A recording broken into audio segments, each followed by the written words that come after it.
দেশের পূর্ব সীমান্তে মাধবপুর নামে একটি গ্রাম ছিল।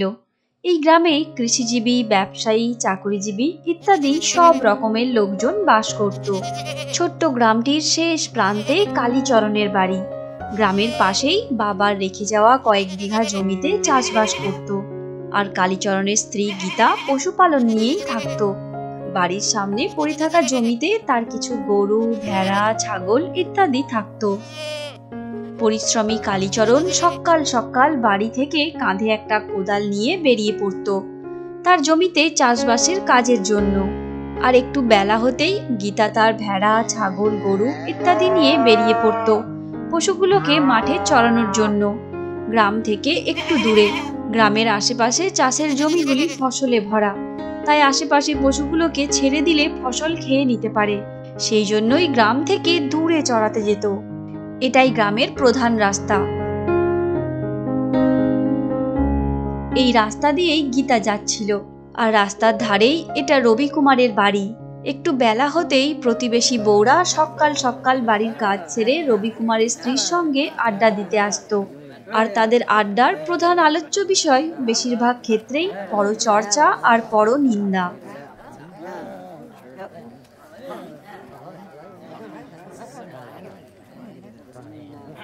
গীতাকে দেখতে পেয়েই এক প্রতিবেশী বউ বলল, এই একটা বউ হয়েছে বাপু, এমন বউ বাপের জন্মে দেখিনি। বাড়ির বউ ঢ্যাং ঢ্যাং করে ছাগল গরু নিয়ে চলল চড়াতে, লজ্জাও করে না।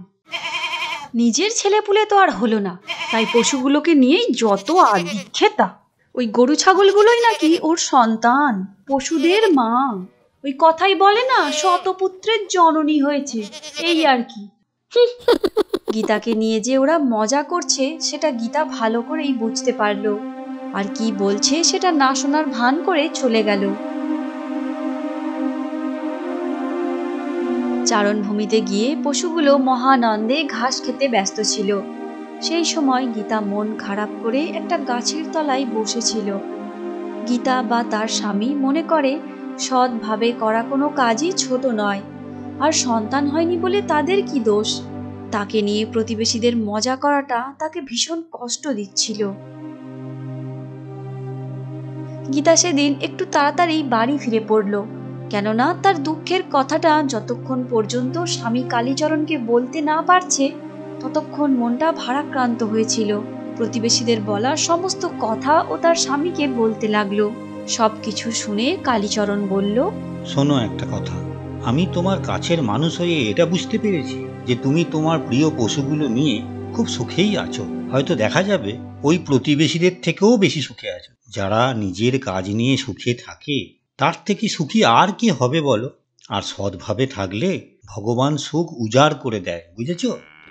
স্বামীর কাছে সুন্দর কথাগুলো শোনার পর গীতার মনটা অনেক হালকা হয়ে গিয়েছিল। তাই পরদিন খুশি মনেই ছাগল গরুগুলো নিয়ে চড়াতে যাচ্ছিল। প্রতিবেশীরা ভেবেছিল কালকের কথা শুনে গীতা আর এ রাস্তা মারাবে না। উল্টে গীতাকে আরো খুশি খুশি দেখে প্রতিবেশীরা খুবই অখুশি হলো। তার মধ্যে একজন বলল, দেখো, এদেরকে কিন্তু আর বাড়তে দেওয়া যাবে না, কদিন পর তো মাথায় চড়ে বসবে। আমাদের সবাইয়ের কর্তাকে বলে কিছু একটা ব্যবস্থা করতে হবে, বলে ব্যাপারটা আমার ঠিক ভালো ঠেকছে না।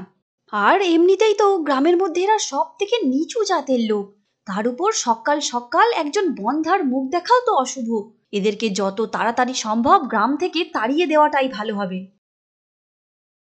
বউয়েদের কথায় ওঠা বসা মাধবপুর গ্রামের কিছু কাপুরুষ স্বামী কালীচরণের বাড়িতে হাজির হলো এবং কালীচরণ আর তার স্ত্রী গীতাকে ঘরের বাইরে ডেকে এনে একজন বলল, কালীচরণ, জানি তোমরা লোক হিসেবে খারাপ না, কিন্তু গ্রামের মঙ্গল অমঙ্গল বলে তো একটা কথা আছে, তাই না? তোমার স্ত্রী একজন বন্ধ্যা মহিলা, প্রতিদিন গ্রামের প্রধান রাস্তা দিয়ে গরু ছাগল নিয়ে যাতায়াত করছে। এটা গ্রামের মানুষ ভালো চোখে দেখছে না। কেউ কেউ বলছে এমন এমন ক্ষণ বা বার থাকে যখন একজন বন্ধ্যা মহিলার মুখ দেখা অমঙ্গল, সংসারের ক্ষতি হয়ে যায়। তাই বলতে খারাপ লাগছে, তোমরা এই গ্রাম ছেড়ে অন্য কোনো জায়গায় চলে যাও, তাতে আমাদের গ্রামটার একটু মঙ্গল হবে আর কি। এই সমস্ত কথা শুনে কালীচরণ আর গীতা স্তম্ভিত হয়ে গেল। এই ধরনের কথাবার্তা তারা স্বপ্নেও ভাবেনি। দুজনের চোখ জলে ছলছল করে উঠল। রবি, কি বলছিস তুই? তোর বাবা আর আমার বাবা দুজনে বন্ধু ছিল। তোদের সঙ্গেই আমি খেলাধুলা পড়াশোনা করে বড় হয়েছি, আর তোরা আমাদেরকে গ্রাম ছেড়ে চলে যাওয়ার জন্য বলতে পারলি? ভাবতে পারছি না। বউয়ের বুদ্ধিতে চলা রবি কুমারের মুখে কোনো জবাব ছিল না, শুধু ফ্যাল ফ্যাল করে তাকিয়েছিল। বাকি বাধ্য স্বামীদেরও অবস্থা একই রকম, সবাই চুপচাপ। আসলে স্ত্রীর শাসনে কেউ কেউ কৈশোরে ফিরে যায়, নিজস্ব বিচার বুদ্ধি হারিয়ে ফেলে। এটা একটা অসুখ, আর এখানে অসুস্থরাই এসেছে, বাকিরা কিন্তু আসেনি। হঠাৎ করে আমাদের এত গরু ছাগল ভেড়া নিয়ে ঘর বাড়ি ছেড়ে কোথায় যাব আমরা? সেই সম্বল এই বাড়িটা ছাড়া আমাদের যাওয়ার মতো যে আর কোনো জায়গাও নেই। এই শোন না, আমরা আলোচনা করে ঠিক করেছি তোদের 2 মাস টাইম দেওয়া হলো, তার মধ্যে তোরা এমন অন্য কোথাও একটা ব্যবস্থা করে চলে যাবে, ঠিক আছে?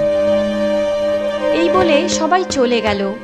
কয়েক পুরুষ ধরে মাতৃভূমিতে আঁকড়ে পড়ে থাকার পর যখন উচ্ছেদ হতে হয়, তখন যেমন যন্ত্রণা হয় ওদের দুজনেরও ঠিক তেমনটাই হতে লাগলো।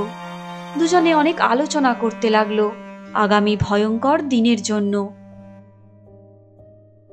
কয়েকদিনের মধ্যে দেশে এক অজানা ভাইরাস ঘটিত মারণ রোগের আবির্ভাব হলো এবং দ্রুত সারা দেশে তা ছড়িয়ে পড়তে লাগলো। সর্বত্র এখন ওই মারণ রোগ নিয়েই আলোচনা হতে লাগলো। দেশের সমস্ত শিক্ষা প্রতিষ্ঠান, ব্যাংক, অফিস সমস্ত কিছু অনির্দিষ্ট কালের জন্য বন্ধ করে দেওয়া হলো। শুনশান রাস্তায় শুধুমাত্র পুলিশ টহল দিতে লাগলো, যাতে কেউ মাস্ক ছাড়া কিংবা দল বেঁধে একসঙ্গে না থাকে। এই ভাইরাস প্রথমে শহরের মধ্যে সীমাবদ্ধ থাকলেও পরবর্তীতে গ্রামে গ্রামে ছড়িয়ে পড়ল। মাধবপুর গ্রামও এর থেকে রেহাই পেল না। গ্রামের কোনো লোক খুব প্রয়োজন ছাড়া আর বাইরে বের হয় না। 1-2 বার বেরিয়ে 1 থেকে 2 সপ্তাহ দোকান বাজার করে নিয়ে আসতো। আর রবি কুমারের বাড়ির সামনে চিরাচরিত সেই আড্ডা পুরোপুরি বন্ধ। এখন যদি বুঝতে পারে যে রাস্তা দিয়ে কেউ আসছে, তাহলে সঙ্গে সঙ্গেই দরজা বন্ধ করে দেয়। প্রশাসনের তরফ থেকে গ্রামবাসীদের জানানো হচ্ছে, সারা দেশে ভাইরাস ঘটিত এক জীবননাশক রোগ ছড়িয়ে পড়েছে। এটি ভীষণ ছোঁয়াচে, তাই সকলকে খুব সাবধানে থাকতে হবে। অযথা বাইরে বেরোবেন না, একসঙ্গে অনেকজন থাকবেন না, দূরত্ব বজায় রাখবেন। জরুরি পরিষেবা অর্থাৎ স্বাস্থ্যকেন্দ্র, ওষুধের দোকান ছাড়া সব বন্ধ থাকবে। আর কেউ এই ভাইরাসের প্রকোপে আক্রান্ত হলে সাবধানতার সঙ্গে সহযোগিতা করবেন। বিপদের সময় পাশে থাকা একান্ত কর্তব্য। কিন্তু মাইকে যতই বলুক, জীবনের ঝুঁকি নিয়ে কেউ সহযোগিতা করতে রাজি নয়। সদানন্দ বাবু স্ত্রী ওই মারণ ভাইরাসে আক্রান্ত হয়েছেন। সদানন্দ বাবু ওনার স্ত্রীর জন্য না কোনো হসপিটালের ব্যবস্থা করতে পেরেছেন, আর না কোনো অ্যাম্বুলেন্স ওনাকে নিতে আসতে রাজি হয়েছে। সদানন্দ বাবুর একমাত্র ছেলে আমেরিকাতে আছে, আন্তর্জাতিক সমস্ত উড়ানও এখন বন্ধ, তাই এখন চাইলেও আসতে পারবে না। একা সদানন্দ বাবু কি করবে কিছুই বুঝতে পারছেন না। দিশেহারা সদানন্দ বাবু তাই প্রিয় বন্ধু রবি কুমারের বাড়ির দিকে এগিয়ে গেলেন। রবি কুমার শিক্ষিত বুদ্ধিমান লোক, নিশ্চয়ই একটা ভালো কিছু ব্যবস্থা করে দেবে। রবি, ও রবি, আমি সদানন্দ, তাড়াতাড়ি দরজাটা খোলো। এই সদানন্দ ডাকছে, ওর বইয়ের তো পজিটিভ, মনে হয় দরকারে এসেছে। কি করি বলো তো? এখন যত দরকারি পড়ুক একদম যাবে না। তুমি চুপ করে বসে থাকো, নিজে বাঁচলে বাপের নাম। এটা তাহলে বাবু একটা কাজ কর, সব জানালা একদম বন্ধ করে দে। ঠিক আছে বাবা, বন্ধ করে দিচ্ছি। সদানন্দবাবু বুঝতে পারলেন যে রবি কুমার তাকে এড়িয়ে যাচ্ছে, তাই হতাশ হয়ে বাড়ির দিকে রওনা দিলেন। ওদিকে সদানন্দের স্ত্রী একাই আছে, তাই দেরি করা যাবে না। সদানন্দবাবু বাড়ির কাছে আসতেই দেখলেন যে দরজার কাছে কালীচরণ আর গীতা দাঁড়িয়ে আছে। সদানন্দদা, শুনলাম তোমার স্ত্রীর পজিটিভ, তাই এলাম, যদি কোনো দরকার লাগে আর কি। দরকার তো খুবই আছে, কিন্তু জানিস তো এটা খুব ছোঁয়াচে, তাই ঝুঁকি আছে, সেটা জেনে এসেছিস তো? আমরা দুজনে সমস্ত কিছু জেনে বুঝে তারপরেই এসেছি। পাশাপাশি থাকি, একে অপরের বিপদের সময় এটুকু ঝুঁকি তো নিতেই হবে। গীতা সদানন্দ বাবুর স্ত্রীকে নিয়মিত ওষুধ খাইয়ে জলপট্টি দিয়ে জ্বর কমাতে লাগলো। বিভিন্নভাবে তার সেবা শুশ্রূষা পরিচর্যা করতে লাগলো। জানো তো, গীতা এত সুন্দর করে আমার সেবা যত্ন করেছে, আমি এখন অনেকটা সুস্থ বোধ করছি। ও নিজের বোনের মতো আমার খেয়াল রেখেছে।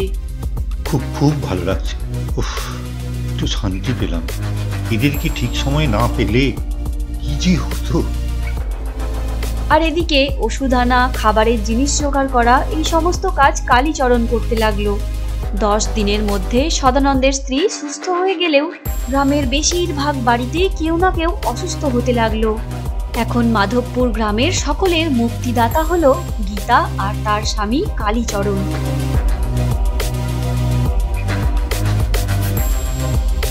গ্রামের প্রতিটি সংক্রমিত বাড়িতে খাবার, ওষুধ, জল ইত্যাদি আনা থেকে শুরু করে দূর থেকে কাঁধে করে অক্সিজেন সিলিন্ডার বয়ে আনা পর্যন্ত সমস্ত কিছু কালীচরণ নির্দ্বিধায় করতে লাগলো। আবার কোনো পেশেন্টের বাড়াবাড়ি হওয়ার জন্য তাকে অ্যাম্বুলেন্সে করে হসপিটালে নিয়ে যাওয়ার ব্যবস্থা করা।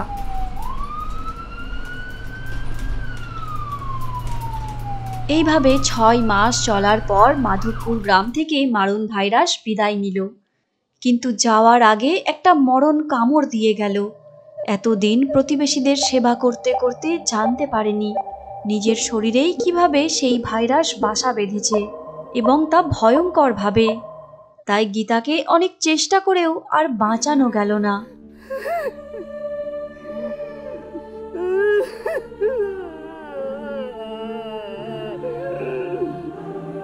এক বুক হাহাকার নিয়ে কালীচরণ বসে বসে কাঁদছিল।